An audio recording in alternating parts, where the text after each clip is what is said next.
무리가 다윗성 열왕의 묘실 중에 장사하였으니 이는 저가 이스라엘과 그전에 대하여 선을 행하였음이더라. 여호야다가 죽은 후에 유다 방백들이 와서 왕에게 절함에 왕이 그의 말을 듣고 사랑과 은혜가 많으신 주님 감사합니다. 오늘도 이렇게 하나님의 은혜 가운데 말씀을 읽고 말씀을 나눌 수 있는 귀한 시간을 저에게 허락해 주심을 아버지 진심으로 감사드립니다. 하나님은 곧 말씀이라고 말씀하셨고 그 말씀이 내 마음 가운데 거하셔서 말씀이 육신이 되셔서 그 가운데 역사하시는 하나님의 능력을 저희들 온전히 체험하기를 원합니다. 이 말씀을 멀리하지 않게 해주시고 몸부림치면서 이 말씀 가운데 기도하는 가운데 여호와 하나님을 만나고 예수 그리스도를 만나며 성령의 역사하심을 목도하며 그 은혜를 서로 나눌 수 있는 귀한 자리가 될 수 있도록 아버지 역사해 주실 줄 믿사오며 모든 말씀 예수 그리스도 이름으로 감사하며 기도했습니다. 아멘. 감사합니다.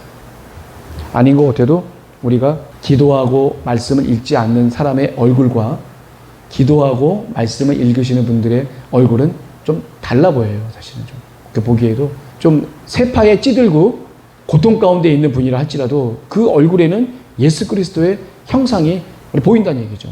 쉽게 시험에 들지 않고 또 쉽게 감정에 치우치지 않고 우리 말씀의 중심에 마음의 평정함을 얻을 수 있고 우리가 말씀을 멀리하고 기도를 멀리하다 보면 몸 피곤하고 그 다음에 마음이 피곤하다 보면요 내 안에 있는 혈기 우리 권사님 좀 전에 말씀하셨지만 1초 내에 사단이 역사를 해갖고 그 마음속에 있는 사람의 혈기를 확 불러일으켜버리면 온통 그 주변 난리 납니다. 그러니까 멧돼지가 온 거하고 똑같아요. 멧돼지가 왔을 때 그 모습 보셨나요? 조그만 게 오면 그냥 조그맣게 파는 끝나지만 큰 게 오면요 폭탄 맞은 것 같아. 그 일대는 완전히 폭탄이에요. 폭탄.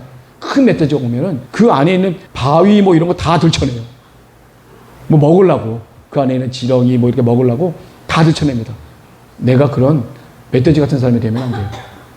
내가 멧돼지 같은 사람 될 수 있어요. 마귀에게 힘을 얻으면요 내 안에 혈기와 마귀의 능력을 힘을 입어버리면 난 순간 그거 영적으로 멧돼지가 될 수 있어요.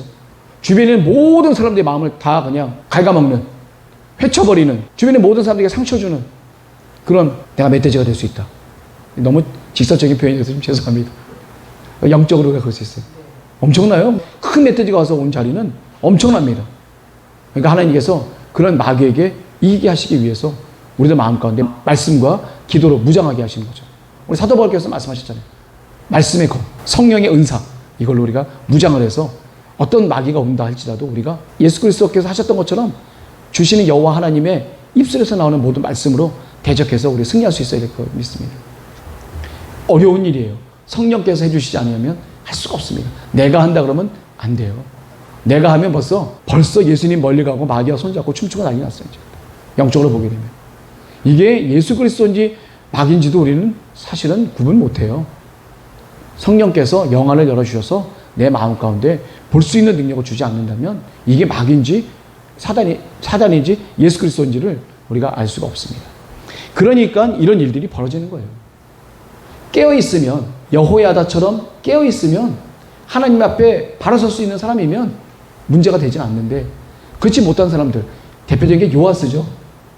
여호야다가 있었을 때는 그래도 이끌어줄 사람이 있었을 때는 본인이 잘 이끌림을 받았지만 이끌릴 사람이 없었을 때는 방황하게 된다는 얘기예요.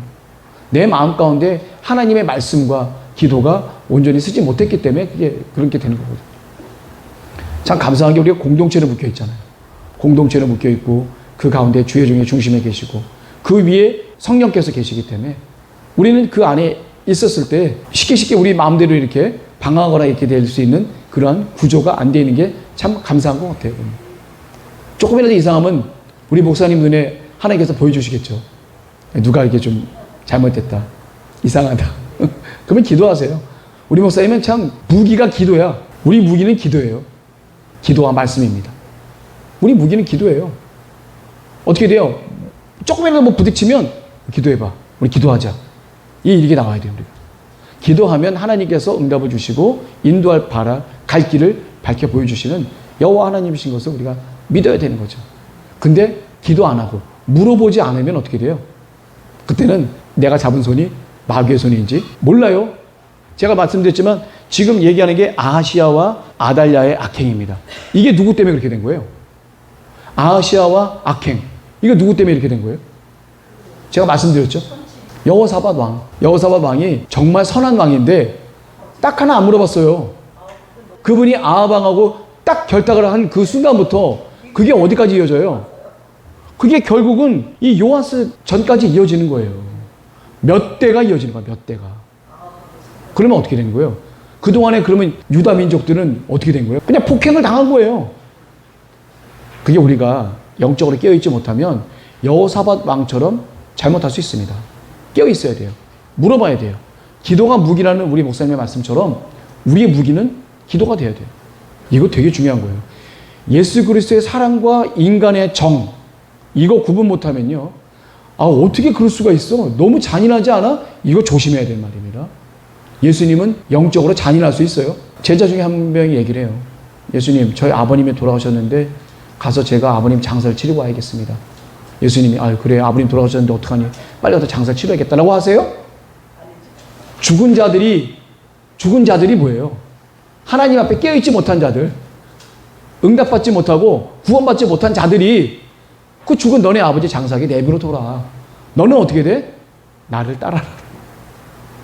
이미 떠난 목숨은 누구의 권한에 있어요? 하나님의 권한에 있습니다. 자기가 가서 장사를 하고 뭐한다 하더라도 이미 그 영혼은 어떻게 할 수가 없는 거예요. 지옥이냐 천국이냐 해서 이미 판결이 났기 때문에 아무리 가도 소용이 없어요. 그 다음에 뭐예요? 인간적인 정의예요. 자식으로서 할 도리예요. 그거는 의미가 없다 이거예요. 예수님이. 그럼 예수님은 아주 몰인정한 사람이네? 위아래도 없고 부모도 없는 사람이네? 우리가 단적으로 한 부분을 보여주신 거예요. 물론 모든 사람에게 그걸 말씀하시지 않아요. 예수님을 따르는 그 제자에게 하셨던 하나님의 말씀이에요. 예수님의 말씀이에요. 예수님을 따랐던 제자면 세상에 있는 모든 것을 다 끊고 오로지 여호와 하나님 예수님만 믿고 따르라 이거예요. 여기 대제사장들, 제사장들도요. 성전 안에 들어가잖아요. 자기 식구가 죽어도 나가지 못해요. 하나님의 전에서는 하나님의 전에 일밖에 할 수가 없는 거예요. 이게 원래 그렇게 다 돼 있잖아요. 그게 허용이 된 거냐 안 된 거냐는 그건 또 하나님의 또 질서예요. 또. 그래서 우리가 봤었을 때 인간의 정과 하나님의 사랑은요. 자기 아들을 자기 자신의 목숨을 십자가에 내어주면서까지도 그 영혼들을 위해서 기도하시는 게 바로 예수 그리스도의 사랑이에요. 인간의 정은 또 다릅니다. 그런 예수 그리스도의 사랑이 몰인정한 게 아니에요. 그 영혼 구원밖에 없는 거예요. 우리가 잠깐 있을 이 세상에 목숨을 거느냐 아니면 영원한 천국 하나님의 나라에 우리가 목숨을 거느냐. 어디다 목숨을 걸어야 돼요 우리가? 찰나와 같은 잠깐 있는 이 세상에 우리가 모든 걸 다 걸어야겠습니까? 아니면 우리가 죽은 뒤지만 영원한 하나님의 나라에 우리의 모든 것을 다 해야 됩니까? 우리가 지금 육신을 입고 있잖아요. 감옥 속에 갇혀 있는 거예요. 이 육신의 감옥 속에 갇혀 있는 이 기간을 우리가 중요시 여길 거냐? 이 감옥에서 해방되는 영원한 그 순간을 우리가 더 중요하게 여길 것이냐? 짧게 표현하면 그렇습니다. 이 부분을 우리가 분명히 아셔야 돼요. 예수 그리스도와 하나님 성령님은 영원한 하나님 나라를 중심으로 보고 역사하시고 말씀하시는 게 바로 그 말씀입니다. 인간은 어떻게 돼요? 하나님 나라는 없어. 보이지도 않아요. 단지 보이는 육신의 감옥에 갇혀있는 바로 이 순간이 너무나도 중요해요. 우리가 죽고 나면 지금 입고 있는 이 옷, 갖고 있는 뭐 아무것도 하나도 가져갈 수가 없는데 그 허무한 것들을 우리가 놓고 우리 장례 예배 많이 드리잖아요. 늘 하는 얘기가 그거예요. 그 헛된 것에 아무것도 아닌 것에 우리가 늘 목숨 걸고 지금 내일 당장 돌아가실 어르신들도요. 이 통장 끝까지 자기 속에 허리춤 속에도 놓치지 않아. 절대로 자식들 안 줘. 돌아가시고 난 다음에 자식들이 그 옷 하다가 발견할지언정 이거 꽉 쥐고 계시다니까. 그게 우리 인간의 마음인 것 같습니다. 영원한 하나님 나라를 우리가 갈망해야 될 것 같아요. 그 여유가 생길 것 같아요. 여유가. 자, 우리가 이 아하시아와 아달랴의 악행이라고 22장에 나와 있는데 이거의 원천은 바로 여호사밧 왕입니다. 여호사밧 왕이 아합 왕 연혼, 그러니까 사돈관계를 맺는 바람에 그 아들 여호람과 아합의 딸 아달랴가 결혼을 함으로 인해서 생긴 아들이 바로 이 아하시아 왕이 됩니다. 자, 이 아하시아 왕이 유다의 제6대 왕으로 이제 등극하게 됩니다. 여기에는 지금 42세라고 얘기가 되어 있는데 실제로 42세가 될 수 없는 게 뭐냐면 22세를 우리가 좀 아셔야 돼요. 열왕기 하에 그 말씀해 보게 되면 22세로 나와 있어요, 거기는. 근데 42세가 왜 문제가 되는 게 뭐냐면 여호람이 죽은 나이가 40세예요. 40세인데 그 아들이 어떻게 42세에 등극을 해요. 말이 안 되잖아요. 그죠?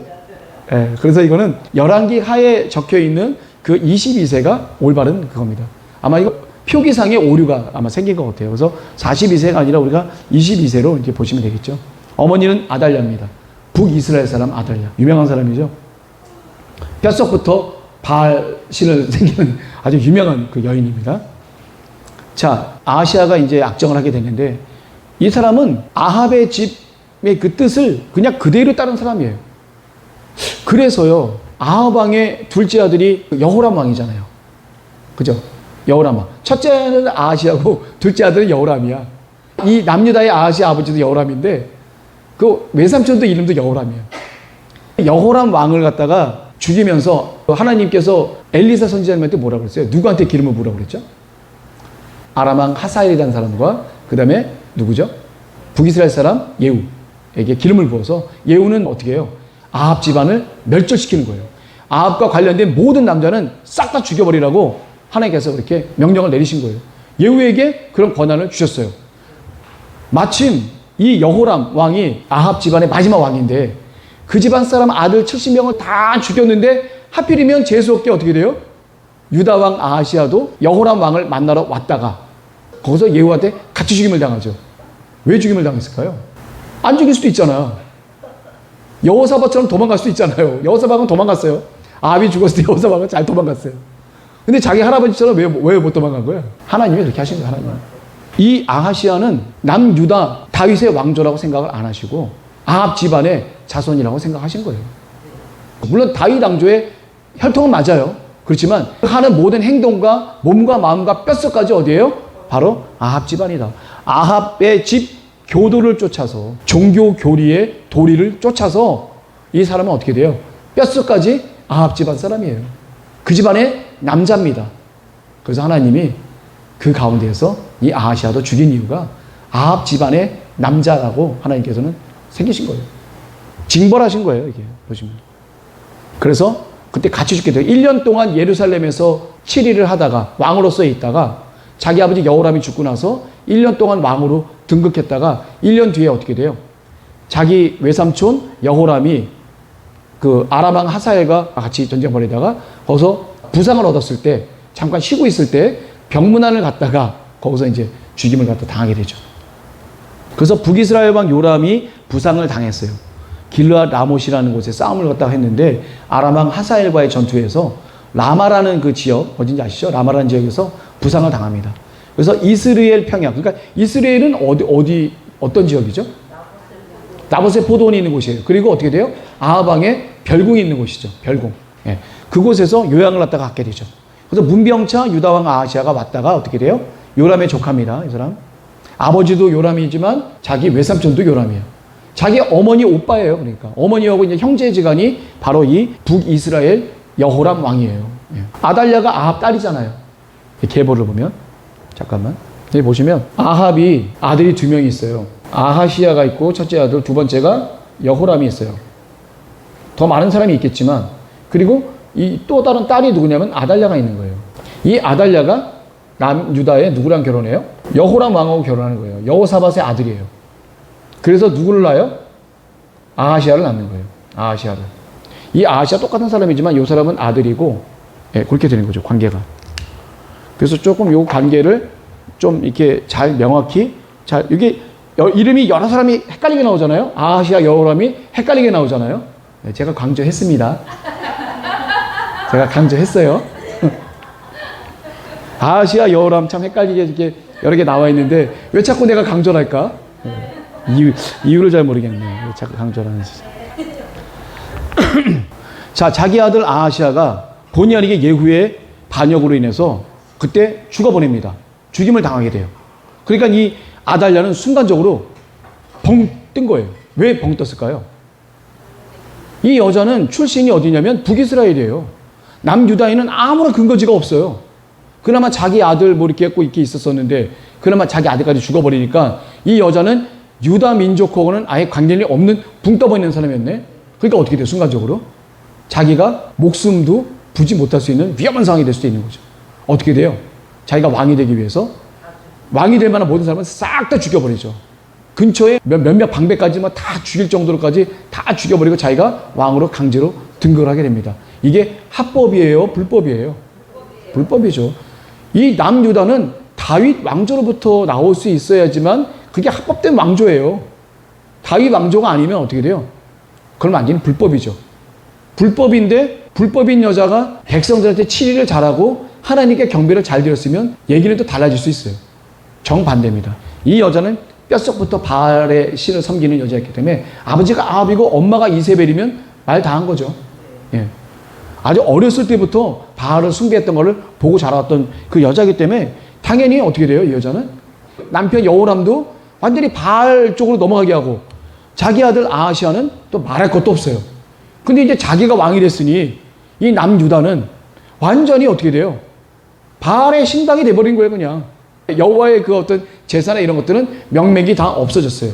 그리고 엄청나게 악행을 저지릅니다. 이 이방신들 그 가운데는요, 악행을 저질러요. 악행을 저질러도 그 교리에서 벗어나지 못하게 하죠. 예, 공포감을 주고 악행을 저질러서 쉽게 그 교리 바깥으로 벗어나지 못하도록끔 이렇게 하고 있습니다. 그것도 하나의 방법이죠. 그렇게 그런 무자비한 정치와 폭행을 하니까 하나님께서 보고 가만히 있으시지 않겠죠. 그래서 이 여자가 무자비하게 다 죽였다고 했는데 요아스도 그 엄마는 다른 사람인데 이 요아스가 그 가운데에서 원래는 죽어야 되는 건데 고모 여호세바와 그때 당시에 대제사장 여호야다가 몰래 숨겨줍니다. 이건 하나님의 뜻인 것 같아요. 하나님이 다윗 왕조를 완전히 멸하는 게 아니라 명맥을 유지하게 하는 그 역할을 하나님께서 하셨어요. 누구랑 약속했어요? 다윗하고 약속하셨기 때문에 그 다윗 왕조를 명맥을 유지시킨 거예요. 아달랴가 아무리 그래도 대제사장이 있는 방은 굉장히 그 홀리한 방이기 때문에 아무나 쉽게 맘대로 들락날락 할 수 있는 그런 공간이 아니에요. 그렇기 때문에 그 성전 안에서 자기 조카 요아스를 갖다가 숨겨놨기 때문에 쉽게 찾기가 어려웠었겠죠. 그리고 아달랴는 바알을 숭배했기 때문에 여호와의 성전에는 올 일이 사실 거의 없습니다. 예, 웬만하면 그쪽으로는 안 가는 편이죠. 자기 바알의 당에 따로 있으니까. 그래서 아마 하나님께서 그 가운데 숨겨주셔서 사라진 것 같아요. 근데 하나님께서 이제 여호야다를 이제 쓰시는 거예요, 도구로. 질서를 바로 잡으시려고 하는 거죠. 질서가 지금 어그러졌잖아요. 다윗 왕조의 질서에서 이 아합 왕조의 질서로 잘못 바알의 당으로 넘어가 버렸잖아요, 이게. 그 질서를 하나님께서 바로 잡으시는 과정이 바로 이 과정입니다. 이게 어떤 게 있어요? 여호야다라고 하는 그 제사장이 뭘 일으켜요? 한마디로 얘기하면 쿠데타를 일으키는 거예요, 쿠데타. 지금 왕은 누구예요? 아달랴가 지금 대통령으로 있어요. 그 사람은 주변에 모든 바알을 믿는 사람들만 데리고 있고 바알에 믿는 그 제사장들만 주변에 다 데리고 있는 그런 세력이 있는 사람인데 이 여호와의 신을 믿는 이 제사장들은 한쪽으로 쭈그러질 수밖에 없는, 그러니까 이 사람들이 어떻게 되냐면 자기네들끼리 협력을 하지 않으면 한순간에 쫙 해서 그냥 순간적으로 쿠데타를 일으켜버리지 않으면 이게 역전이 될 수가 없는데 그 쿠데타를 잘 일으켜서 성공시킨 게 바로 이 여호야다의 그 계략입니다. 그 계략은 물론 하나님께서 주신 마음이고 하나님께서 질서 잡으셨기 때문에 이 여호야다의 그 마음에 하나님께서 이제 힘을 넣어주신 거죠. 여호야다가 제일 처음에 한 게 뭐예요? 5명의 백부장들, 레위인으로 추정되는 이 5명의 사람들을 쫙 잡습니다. 이 거사를 어디서 하려고 하냐면 성전에서 거사를 하게 돼요. 왜냐면 성전에서 왕에 대한 기름을 부음으로 인해서 그때 왕의 대관식이 어디서 벌어지냐면 여호와 하나님의 성전에서 왕의 대관식이 열리게 되는 거예요. 그렇기 때문에 이 성전에 있는 레위인들 이런 사람들을 다 모아야 되는 게 여호야다의 가장 중요한 책임 중에 하나였어요. 어쨌거나 성전에서 있어야지만 성전을 갖다 잘 지켜야지만 거기서 모든 거사가 다 일어날 거 아니에요. 그래서 5명의 방백을 자기가 이제 섭외를 하고 이 5명의 방백들이 온 유다를 돌아다니면서 레위 사람과 이스라엘 족장 사람들, 주변에 모든 지도자급 되는 사람들을 다 얘기를 해서 이제 섭렵을 합니다. 근데 이거 섭렵할 수 있는 근거는 분명히 있잖아요. 지금 우리 유다 왕국은 다윗 왕조의 계보를 잇는 왕국인데 이 아달랴라고 하는 이 여왕은 그렇지가 못하다. 그리고 지금 우리가 믿는 신은 여호와 하나님이신데 지금 우린 바알의 신을 갖다 믿고 있다는 것은 말도 안 된다. 이것을 우리가 질서를 바로 잡아야 된다. 진정한 왕은 여호야다, 내가 데리고 있는 이 요아스, 아시아 왕의 진짜 아들 이 요아스가, 이 왕자가 바로 다윗의 계보를 잇는 진정한 왕이다 라고 얘기를 하면서 온 동네방네 다 돌아다니면서, 전국을 돌아다니면서 이스라엘의 모든 그런 족장들이나 이런 사람들을 다 섭렵을 합니다. 이 사람들도 아달랴의 폭정, 심한 정책들, 그 자기네들도 여호와 하나님을 믿었던 그 신앙감이 있는데 그건 아예 내버린 채로 바알의 신만 믿게 하는 이런 거에 반대를 일으키는 그런 사람들이 이제 점차 모이게 되는 거죠. 그리고 온 회중이 이제 하나님 전 앞에 이제 모이게 됩니다. 그 넓은 바깥들에 그 찬성하는 그런 모든 백성들이 다 모이게 되죠. 그래서 이제 준비를 하는 거예요. 이제 요아스 왕자, 숨겨놓은 요아스 왕자를 한순간에 가서 기름을 붓고 왕으로 만들어서 확 판을 뒤집어야 되지만 되는 그런 상황이 됐습니다. 그러려면 어디를 많이 경호를 해야 돼요? 성전과 왕궁과 그 주변을 잘 섭렵해갖고 그 주변에 있는 사람들 잘 자기네 편으로 만들어갖고 딱 한 번에 구테타를 일으켜서 왕의 대관식을 확 할 수 있는, 이게 모든 백성이 다 모여서 기름을 붓고 왕을 만드는 거기 때문에 아달랴는 순간적으로 왕에서 바깥으로 밀려날 수밖에 없는, 왜냐면 정통을 가져가는 거잖아요. 온 백성들이 없이 몇몇 사람만 오면 문제가 되는데 온 백성들을 다 모아놓고 이제 한 번에 이제 하려고 하는 아주 비밀리에 한 이 거사기 때문에 아달랴도 미처 눈치를 채지를 못했어요. 아달랴도 주변에 심어놓은 사람들 많을 거 아니에요. 근데 그 사람들도 눈치를 채지 못했을 정도로 한다면 굉장히 비밀리에 이 일이 진행이 됐다는 것을 알 수 있고, 그리고 비밀리에 일을 진행했던 사람들 한 사람 한 사람의 마음이 다 똑같은 거예요. 여호와의 신이 이제는 우리가 앞세워야 될 때다. 바알의 신이 아니라 여호와의 신을 앞세워서 우리가 담대히 나아가야겠다. 그렇게 얘기가 된 거죠. 자, 그런 다음에 어떻게 돼요? 경호가 배치될 때 여기서 보면 입번 할자라고 그래요. 입번이 뭐냐면 성전이나 이런 데 우리 돌아가면서 지키잖아요. 들어와서 지키는 사람들을 입번할 사람들, 그리고 지켰다가 나가는 사람들을 출발하는 사람들이라고 얘기를 해요. 이 입번할 사람들을 갖다 모아놓고 3분의 1은 여호와 전에 있는 문들을 갖다가 지키고 3분의 1은 왕궁을 지키고 3분의 1은 기초문이라고 하는데 이게 왕궁과 성전을 갖다가 오가는 통로의 그 문들을 갖다가 기초문이라고 그래요. 이걸 다 지켜요. 그리고 어떤 일이 벌어지냐면 출발한 사람들, 이제는 나가서 쉬어야 될 사람들도 안 내보내요. 안 내보내고 이 사람들도 다 경비를 갖다 세웁니다. 삼엄하게. 그러니까 성전과 왕궁 이 전체를 삼엄하게 다 경비를 갖다 세워놓고 일이 진행이 되는 거예요. 그리고 어떻게 돼요? 방백들에게 큰 방패와 작은 방패들을 백부장들에게 주고 백성들에게는 병기를 잡고 성전 좌에서 우까지 쫙 백성들을 갖다 쓰게 하는 거예요. 그러니까 완벽하게 여호야다는 이 반기를 일으킬 만한 혁명 자세를 딱 취한 거죠. 모든 백성들에게 다 오케이를 받아내서 우리 다 같이 반역을 일으키는 거에 다 찬성표를 다 받아낸 거죠. 그래서 일종의 한 무리가 왕자를 데리고 이제 들어갑니다. 그래서 성전 안에서 면류관을 씌워주고, 똑같아요. 우리 왕들에게는 뭘 줘요? 율법책을 줍니다. 평소에 이 율법책을 멀리 하지 말라고 율법책을 줍니다. 그리고 여호야다의 아들들, 제사장의 아들들이 기름을 부어요. 그래서 요아스가 왕으로 되는 이 대관식을 갖다가 이제 하게 되는 거죠. 근데 이 요아스의 즉위식을 보고 순간 누가 오게 되냐면 그 아달랴가 이제 그 순간에 그 들이닥치죠. 근데 이미 들이닥쳤을 때 모든 백성들이 다 그 요아스를 갖다 즉위하는 그 대관식을 갖다 하고 있었기 때문에 아무리 이 여자가 아달랴가 반역이다라고 외쳐봤자 이 주변의 모든 지키는 군사들, 레위인들이 지키든 다른 그런 백성들이 지키는 모든 이 무기를 들고 있는 모든 지키는 군사들은 다 이미 여호야다가 다 포섭한 사람들이에요. 이 어떻게 아달랴가 데리고 있는 사람들은 거기에 있었다가는 죽음을 당하기 때문에 다 도망을 갈 수밖에 없는 상황이 됩니다. 근데 이제 여호야다가 뭐라고 하냐면 이 성전에서 이 아달랴를 죽이지 마라. 그래서 이 아달랴가 도망갈 수 있도록 약간 틈을 열어주면서 도망을 가게 합니다. 그래서 왕이 궁전으로 들어가는 왕이 탄 말이 궁전으로 들어가는 말문이라는 게 있어요. 말이 통과하는 그 문이 있거든요. 그 마문에서 그 아달랴를 갖다 죽게 됩니다. 성전 밖을 나가서. 왜냐면 성전 안은 거룩한 곳, 여호와 하나님이 임재하시는 거룩한 곳이기 때문에 살인행위나 특히 죄인을 죽이는 행위는 절대로 있어서는 안 된다. 거룩한 장소는. 제사장 여호야다가 하나님을 신실하게 믿는 여호야다가 하나님께 받은 그런 율법에도 나와 있어요. 그래서 성전을 벗어나게 해서 거기에는 아달랴를 거기서 이렇게 죽이게 되는 거죠. 그래서 어떻게 보면 이 개혁 그리고 여호야다의 거사는 완벽하게 이루어지게 됩니다. 그래서 7살밖에 되지 않은 요아스 왕이 왕으로 즉위를 하게 돼요. 상징적인 의미입니다.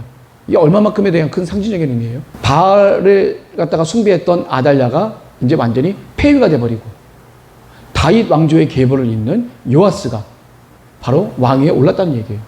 요아스는 7살밖에 되지 않아서 통치할 수 있는 능력은 없지만 하나님의 규례와 윤리와 법들을 분명히 알고 있는 여호야다가 뒤에서 하나님의 율법을 가르쳐서 율법대로 이제 요아스가 하나님 앞에 좋은 정치, 선한 정치를 이제 하도록 되겠죠.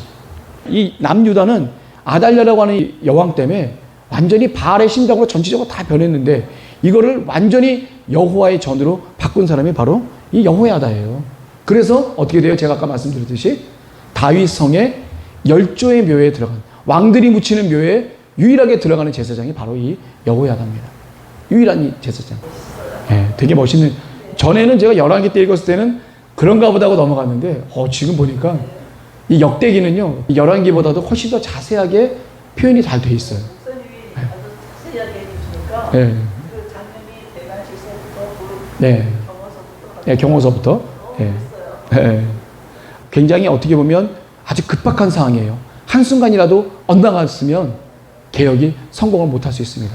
근데 누가 성공시켜 주신 거예요? 여호와 하나님 계시기 때문에 그래요. 우리는 믿을 만한 거는 여호와 하나님밖에 없어요. 하나님이 함께 하시기 때문에 이게 가능한 거지 인간의 힘으로서는 또 불발될 수가 있는 그런 편이었습니다. 그래서 제가 제목이 여호야다의 개혁이에요. 쓸 게 없어. 은혜 많이 받았어요. 하나님이 주시는 그 명철함을 갖고 준비를 철저하게 합니다. 가장 기초적인 힘이 뭐예요? 바로 백성들의 지지예요. 백성들의 지지. 많은 군중들이, 수많은 군중들이 요아스 왕의 즉위를 함께하고 기뻐하고 즐거워한다면 그것만큼 큰 일이 없는 거죠, 사실은. 이 요아스가 이제 입거를 갖다가 하게 됩니다. 성전에서 대관식이 열리고 요아스가 이제 입거를 갖다가 이제 하게 되죠. 이게 윗문이라고 이렇게 표현이 되어 있나요? 이게 윗문. 이게 그 성전과 궁전을 가르는 그 중간에 있는 그 문을 윗문인데 그 윗문을 통과해서 이제 궁정으로 들어가죠. 그리고 보좌에 딱 앉게 됩니다. 그게 이제 마지막이에요. 왕의 보좌에 딱 앉는 그 순간에 온전한 왕이 되죠. 대관식을 거치고 무리들을 통해서 윗문을 통과해서 바로 왕궁으로 들어가는. 그래서 요아스가 이제 온전하게 왕이 되죠. 이 왕이 되기까지 굉장히 많은 일들과 어려움과 그런 것들이 있었지만 그 가운데서 하나님의 능력으로 이런 모든 것들이 일사천리로 잘 진행됐던 것 같아요. 그래서 온 국민과 함께 성전에서 내려와서 윗문을 통과해서 왕궁에서 보좌에 이제 앉게 되는 거죠. 이 말씀을 읽어보면 아주 자세하게 다 표현이 잘 나와 있습니다. 자, 요아스 왕이 이제 왕이 됐어요. 7살인데 뭘 알겠어요, 막말로. 자기 혼자 이렇게 밥 떠먹고 화장실 가는 것도 되게 버거워할 나이인데, 그렇지 않아요? 7살이면?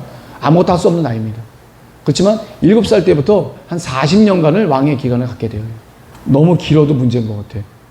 자기의 멘토인 여호야다가 죽고 난 뒤에는 자기 마음의 중심에 예수 그리스도가 없었던 거예요. 여호와 하나님이 없다 보니까 어떻게 돼요?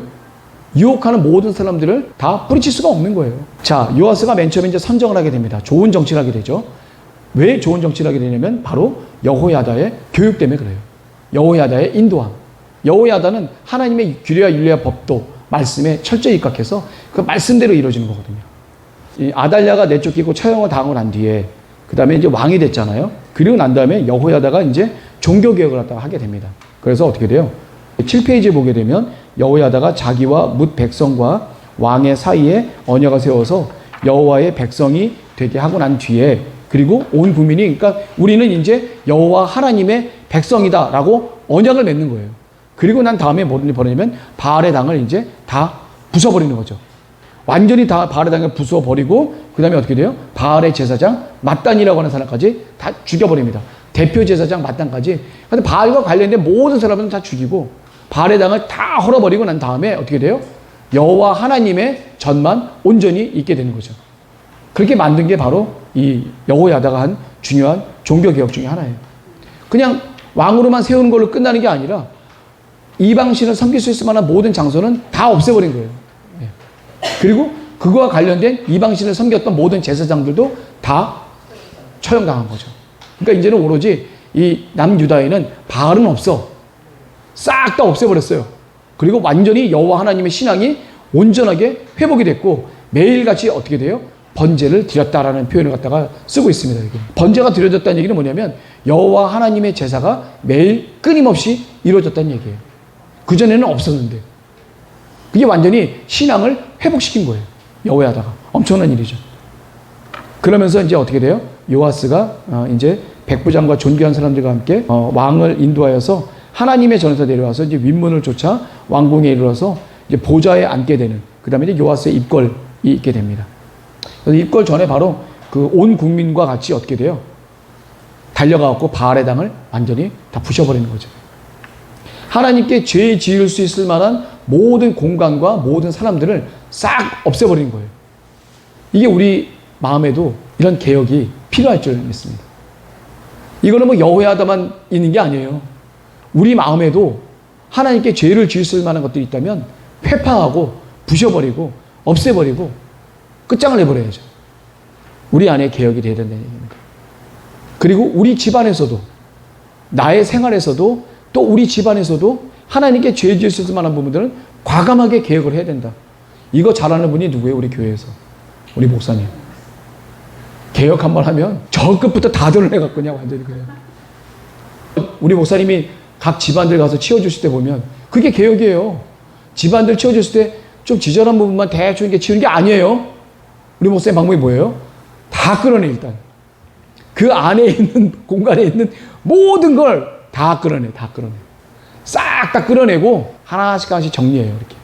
있을 만한 것만 몇 개만 남겨놓고 나머지는 어떻게 돼요? 우리가 잘하는 거, 고물상에 이제 보내는 거. 정리해요. 그러니까 하나님의 개혁은요, 딱 그거예요. 우리 목사님 하는 거 보고 내가 배웠어. 뭐냐면, 여러 가지가 많이 복잡하게 있는데, 그 중에 복잡하고 안 좋은 거 일부 우리가 생각해갖고, 그 몇 개만 빼고, 그게 아니시더라고요. 어떻게 돼요? 싹 빼. 일단 다 빼. 그리고 딱 보고 난 다음에, 거기다가 배열할 것들 몇 개만 이렇게 배열해요. 마치 모델하우스처럼. 사람 짓 것지가 않아. 모델하우스처럼 이렇게 딱 해놓고, 나머지는 정리. 다 버리는 거예요. 우리가 영적으로 사실은 우리가 생각이 많잖아요. 생각이 많은데 그 생각은 하나님을 위한 생각이 아니라 날 위한 생각이야. 날 위한 생각. 내가 어떻게 하면 편하고, 내가 어떻게 하면 즐겁고, 내가 어떻게 하면 이렇게 하고, 하나님께 영광 드릴 것보다는 내가 편하고 내가 즐거울 것밖에 없어요. 그것도 다 내보내고 하나님께 영광을 될 만한 것들 몇 개만 다 설치를 해서 그리고 다 버려버려야죠. 이게 개혁인데 싶습니다. 이 개혁을 했던 분이 바로 이 여호야다예요. 모든 걸 싹 개혁했던 사람. 이거는 하나님이 주신 그 담대함이라고 좀 믿습니다. 그러니까 열조의 왕들과 같이 묻힐 수 있는 그런 축복을 얻게 됐겠죠. 자, 요아스가 이제 왕이 돼서 그래도 처음으로 이제 성전 수리를 갖다 명합니다. 제사장들한테 이제 돌아다니면서 그 전국을 돌아다니면서 헌금을 걷어요. 그래서 성전 그 제사장들에게 걷도록끔 하거든요. 레위인들하고. 근데 걷어서 이렇게 자 성전 수리가 되도록끔 해야 되는데 23년이 되도록끔 요아스 왕이 23년이 지난 그때까지도 성전 수리가 안 돼 있는 거예요. 그 이 사람들이 23년 동안 오랫동안 참은 거 아니에요. 여호야다를 불러서 막 뭐라고 해요. 레위인들하고. 왜 이렇게 안 됐냐? 왜 안 됐을까요? 제가 11기 때 말씀드렸는데 바알의 당이 워낙 심하게 유행했었잖아요. 그러니까 레위인들이 제사를 드리거나 이런 일로 인해서 사실 소득이 있어야 되는데 제사장들이 소득이 없는 거예요. 그 백성들에게 받은 그런 세금이나 이런 것들은 어떻게 돼요? 고스란히 자기 생계 유지비로 다 들어가는 거예요. 그거 어쩔 수가 없어. 이 요아스 왕도 그거를 함부로 책망해서 그들에게 어떤 물리적인 걸 가할 수가 없는 게 뭐냐면 그들도 먹고 살 걸 해줘야지. 그들은 죽을 수밖에 없는 이런 아무것도 먹고 살 게 없는데 니네들 그거 하지 마 그러고 할 수 있어요? 성전 수리 비용을 걷었는데 그거를 자기네 먹는 비용으로 다 들어갔어요. 계속 그렇게 들어간 거예요. 그러니까 안 된 거예요. 그래서 그것을 나중에 책임을 져주죠. 요아스 왕이. 그리고 나서 하나님 전 앞에다가 이제 또 다른 헌금함 같은 걸 만들어요. 여호야다에게 병해서. 헌금함을 만들어서 성전 수리 명목으로 헌금을 다 걷게 해요. 그래서 그거는 바로 성전 헌금 명목으로 걷어서 관리들이 가져가서 그것을 여호야다가 책임자들에게 주고 책임자가 공사 인부하는 그 장인들에게 다 지급을 해서 성전 수리 공사가 빨리 하도록 합니다. 그래서 성경에 표현된 건 뭐냐면 성전 수리가 될 때까지 아무것도 하지 않고 성전 수리하는 데에만 계속 몰입을 하도록 합니다. 그리고 그걸 끝나고 난 뒤에 모여졌던 돈들이 꽤 많이 남았어요. 그런데 그 돈을 어디다 썼어요? 그 남은 돈 어디다 썼죠? 옥남고사님 손 들었는데. 성전에 필요한 그릇이나 접시 그런 걸 사용하는데 제작하는 데 쓰여집니다. 오늘은 왜 이렇게 입신이 안 들어가셨죠? 오늘 왜 이렇게 멀쩡하시지? 충만하신데? 평소에 입신에 들어가셔서 이렇게 하나님과 교통하시는 그 시간들이 많았던 것 같은데. 근데 왜 남은 돈을 왜 거기다 왜 썼어요? 성전에 있을 텐데 그걸 왜 썼죠?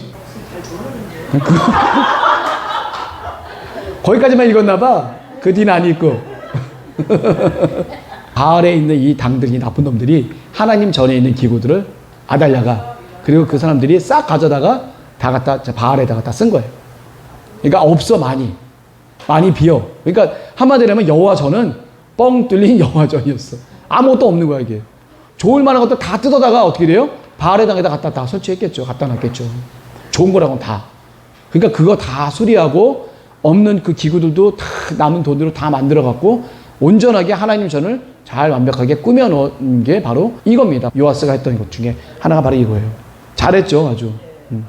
자, 그래서 성전 수리 후에 남은 헌금은 어떻게 돼요? 성전 제사기구, 그릇들이나 접시들 이런 것들을 이제 사용하는데 사용했고 번제를 드리는 거예요. 그러니까 성전 제사기구라 하면 번제를 드리잖아요, 우리가. 매번 드리는 게 번제인데 이 번제가 드려진 것 돼 있죠. 자, 여기까지 이제 우리 요아스가 좋은 일을 많이 했는데 그 다음에 있었던 일이 바로 여호야다의 이제 죽음이 이제 있게 됩니다. 나이가 130세 정도 되셨는데 이분이 그 열조에 묻히게 되죠. 열 왕의 묘실에 왕이 아닌 자로서 유일하게 안치가 되는 그런 영광을 얻게 됩니다. 여호야다 왕이. 여호야다 그 제사장이 이렇게 많은 일들을 했잖아요. 종교 개혁과 또 아달랴를 갖다가 내보내고 새롭게 다윗 왕조를 갖다가 건립할 수 있는 아주 중요한 일들을 갖다가 이 여호야다 제사장이 분명히 했습니다. 자, 유다 왕 요아스가 이제 타락을 하게 되죠. 여호야다 왕이 죽은 뒤에 여호야다 왕이 배운 대로 율법과 규례와 윤리와 법도대로 하면 좋은데 그렇게 안 했어요. 옆에 주변에 있는 아달랴의 신봉자들 그 사람들의 게임에 빠져갖고 이제 또다시 어떻게 돼요? 바알의 신을 갖다가 믿기 시작하는 거예요. 그 길이 너무 심각하니까 하나님이 몇몇 선지자들 보내서 그러면 안 된다라고 경고를 하시죠. 근데 그 말을 귓전에도 안 들어요. 그리고 난 뒤에 어떤 일이 벌어져요? 여호야다의 아들 스가랴를 통해서 하나님이 온전하게 말씀을 경고하십니다. 근데 그 스가랴를 어떻게 돼요? 바알의 신을 믿는 방백들이 돌로 쳐 죽이죠. 그걸 허락한 사람은 바로 요아스 왕이고. 근데 요아스는 여호야다의 아들을 쳐 죽이면 안 돼요. 자기의 목숨을 부지해서 왕까지 등극을 하도록 한 사람이 여호야다인데 이건 인간적으로 봐서도 해야 될 짓이 아니었습니다. 그래서 나중에 요아스 왕이 죽게 된 계기가 바로 이 스가랴의 죽음 때문에 스가랴의 죽음을 정의롭지 못하다고 판단되는 몇몇 사람들에 의해서 요아스가 죽음을 당하게 돼요. 아람이 침공을 하게 됩니다. 이건 하나님의 뜻이에요. 근데 아람이 들어왔을 때 아람의 대군은 아주 소규모 대군이에요. 소규모. 대규모 대군은 남유다 왕국이에요. 많은 군사가 있는 거. 근데 요아스 왕부터 시작해갖고 제대로 정신이 바뀌어 있는 사람들이 별로 없는 거예요. 하나님의 전에 맞게. 여호야다 있었으면 달랐겠죠. 분명하게 군사들을 잘 교육시키고 있었을 텐데 이 요아스 왕만큼은 바알에게 정신이 팔려서 이 군사나 정치나 경제나 이런 모든 것들에 대해 다 어떻게 돌아갈지 모르는 아주 꼭두각시 왕으로 전락이 돼버린 거예요. 그러니까 그전에는 여호야다에게 잘 꼭두각시가 됐는데 이제는 꼭두각시가 잘못됐어. 그러니까 애초부터 본인이 꼭두각시가 되면 안 돼. 하나님의 말씀을 갖고 그 말씀을 통해서 백성들을 다스릴 수 있어야 되는데 그게 아니었던 거예요. 그래서 아람에게 붙였는데 유다는 완전히 패하고 말고 요아스는 부상을 당합니다. 그게 모든 게 다 하나님의 심판이에요. 왜 그래요? 타락했기 때문에. 바알의 당을 다시 세우고 바알신을 숭배했기 때문에 그렇습니다. 그래서 부상당한 요아스를 누가 죽여요? 신복들이 죽입니다. 근데 이 죽임은 이거 왕을 죽이는 거는 이때 당시에는 맞는 행동인지 모르겠지만 정당화될 수는 없어요. 그래서 그 아들 아마샤가 나중에 어떻게 돼요? 왕이 되고 난 다음에 자기 아버지 죽인 요아스를 죽인 사람들을 처형을 하게 됩니다. 처형을 했지만 원래는 그 사람들만 처형이 아니라 가족을 다 몰살시켜요. 원래 왕을 죽였는데 왕을 죽인 거잖아요. 3대를 멸종을 시켜야 되는데 딱 그 사람들만 죽이고 그 아들 자식들은 전혀 손을 대지 않습니다. 그게 사실은 모세 율법에 나와 있는 내용들이긴 해요. 그 아버지의 죄를 그 다음 때까지 물리지 않는다라고 하는 그 말씀에 입각을 해서 아마샤 왕은 그렇게까지는 하지 않습니다. 그건 다음 장에 배우게 될 거예요. 그래서 이 부상당한 요아스를 죽인 그 신복들은 누구냐면 암몬 여인 시므아스의 아들 사밧과 모압 여인 시므리스의 아들 여호사밧, 요 두 사람이 중심이 돼서 이 요아스 왕을 살해를 하게 되죠. 살해하게 된 계기가 뭐라고 그랬어요? 제가 여호야다의 아들 스가랴를 죽였기 때문에 그런 거예요. 어떻게 보면 인간적으로 보면 정당화될 수밖에 없는 겁니다. 그렇지 않아요? 그렇지만 버젓이 있는 왕을 재판도 거치지 않고 신복이 죽였다? 이거는 왕을 죽인 극한 아주 행동이라 볼 수가 있겠죠. 그때 당시를 봤을 때는 하나님께서 이 사람들을 통해서 죄값을 갖다 치르게 했지만 어쨌거나 이것은 정당화될 수 없어서 그 다음 왕인 아마샤에게 또 죽임을 당하게 됩니다. 여기 보면 그 여호야다가 뭐라고 얘기를 하죠? 그걸 한번 읽어봐야겠다. 자, 우리 교재 13페이지 볼게요. 하나님의 신이 제사장 여호야다의 아들 스가랴를 감동시키매 저가 백성 앞에 높이 서서, 이거는 안뜰에서, 성전 안뜰에서 바깥들이 앉아있는 이 백성들을 보면서 스가랴가 이제 외칩니다. 뭐라고 외치냐면 여호와께서 말씀하시기를 너희가 어찌하여 여호와의 명령을 거역하여 스스로 형통치 못하게 하느냐 하셨나니 너희가 여호와를 버린 고로 여호와께서도 너희를 버리셨느니라. 하나 무리가 함께 꾀하고 왕의 명을 쫓아, 왕의 명을 쫓은 거예요. 여호와의 전 뜰 안에서 돌로 쳐 죽였더라. 하나님이 너희를 버렸다. 버린 게 뭐예요? 아람에게 붙여서 유다가 완전히 패망을 하게 되고 그 다음에 요아스는 완전 부상을 당하게 되는, 하나님이 그냥 완전 버려버리시는 상태가 되는 거죠. 예, 그런 일이 벌어진 게 바로 이런 일이었습니다. 그런 스가랴를 어떻게 돼요? 눈 하나 깜짝하지 않고 죽인 거. 이 스가랴를 죽인 거에 요동이 일어나서 부상당한 요아스를 살해를 하게 됩니다. 원인은 바로 여기에 있었다라고 해요. 예. 그래서 요아스의 피살, 아람의 침공, 요아스의 피살, 이것도 다 하나님의 어떻게 보면 심판이라고 보시면 되겠어요. 요아스에 대한 그 심판이라고 보시면 됩니다. 많은 선지자를 통해서 예언을 했어요. 그리고 안 되니까 어떻게 돼요? 자기를 가장 사랑했고 아꼈던 여호야다의 그 아들에게까지 하나님이 말씀하신 거예요. 그러면 최소한 정말 권사님 말씀대로 어렸을 때 같이 자란 제사장이잖아요. 자기는 왕이지만 그 사람은 제사장이에요. 그러면 형 같은 제사장 그 사람이 하는 그 말이라고 한다면 다시금 생각하고 돌아봐야 되는데 그걸 돌아보지 못한 아주 페르나적인 행동을 한 게 바로 이 요아스예요. 그래서 요아스는 어떻게 돼요? 그 행동으로 인해서 피살까지 당하게 되는 하나님의 진노가 임하게 되는 겁니다. 자, 우리가 여기를 보게 되면 중요한 건 이거예요. 제가 여기서 드리고 싶은 말씀은 뭐냐면 우리가 생활을 하고 인생을 살다 보게 되면 우리는 하나님 보시기에 합당하다고 많은 행동들과 이런 모든 것을 하고 있다고 생각하지만 하나님께서 다른 사람을 통해서 말씀하시거나 내 기도를 통해서 말씀하실 때 잘못된 부분, 크게 죄가 되는 부분을 하나님께서 보여주셨을 때는 우리가 어떻게 돼요? 과감하게 개혁을 해야 된다. 하나님의 말씀에 따라서 우리가 완전히 포기할 거 포기하고 버릴 건 버리더라도 하나님 앞에 바로 서기 위해서는 개혁을 해야 된다.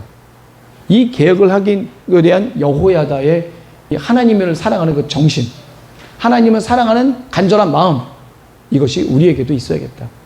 있기를 우리 간절히 기도했으면 좋겠습니다. 이거 개혁한다는 거 쉽지 않아요. 내가 사랑하는 것들이 많기 때문에, 내 자신을 위해서 사랑하는 것들이 많기 때문에 개혁하는 거 쉽지 않아요. 이사를 가면 보통 부부들이 많이 싸우잖아요. 남편이 아끼는 화분들이 많아. 부인이 버리자고 그래요. 남편이 버리겠어요? 안 버리죠. 우리가 딱 봤었을 때 이 버린다는 거는 쉽지가 않아요. 포기한다는 거는 아주 쉽지가 않아요. 내가 정말 이를 악물고 막 그냥 막 결단하지 않으면 절대 일어날 수 없는 일이 바로 이 개혁입니다. 이 개혁을 우리가 생활에서 하나님이 주시는 그 말씀 가운데 철저하게 우리가 때가 됐을 때, 하나님이 원하셨을 때 바로 이 개혁이 돼야 됩니다. 요아스가 타락했어요. 제사장 스가랴를 통해서 개혁하기를 하나님이 간절히 원했을 때 요아스가 어떻게 돼요? 모든 걸 다 버리고 바알의 당을 버려버리고 바알의 제사장들 다 없애버리고 하나님 앞에 딱 바로 섰다면 그건 개혁이죠. 개혁했어요? 못했죠. 유일하게 개혁하신 우리 여호야다만이 왕들의 열조의 묘에 안치되는 영광을 하나님께 얻게 된 겁니다. 이 영적인 굉장한 큰 의미가 있어요.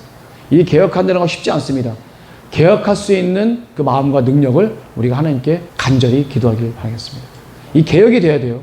개혁이라는 게 또 다른 말로는 변화입니다. 변화. 이 변화된 개혁 이런 것들이 정말 어려워요. 우리가 정말 눈물을 흘리면서 막 이를 악물고 그렇게 결단하지 않는다면 있을 수 없는 게 바로 이 개혁이라고 믿습니다. 즉 다시 말해서 우리 힘으로는 할 수 없다. 성령께서 내 마음을 주시고 주변 상황을 주셔서 개혁할 수 있는 그런 상황을 주시길 우리 간절히 바라시면서 오늘도 역대하 그 8번째 시간 이 개혁이라는 말씀을 놓고 다시 한번 묵상하시면서 8번째 시간을 모두 마치도록 하겠습니다. 감사합니다.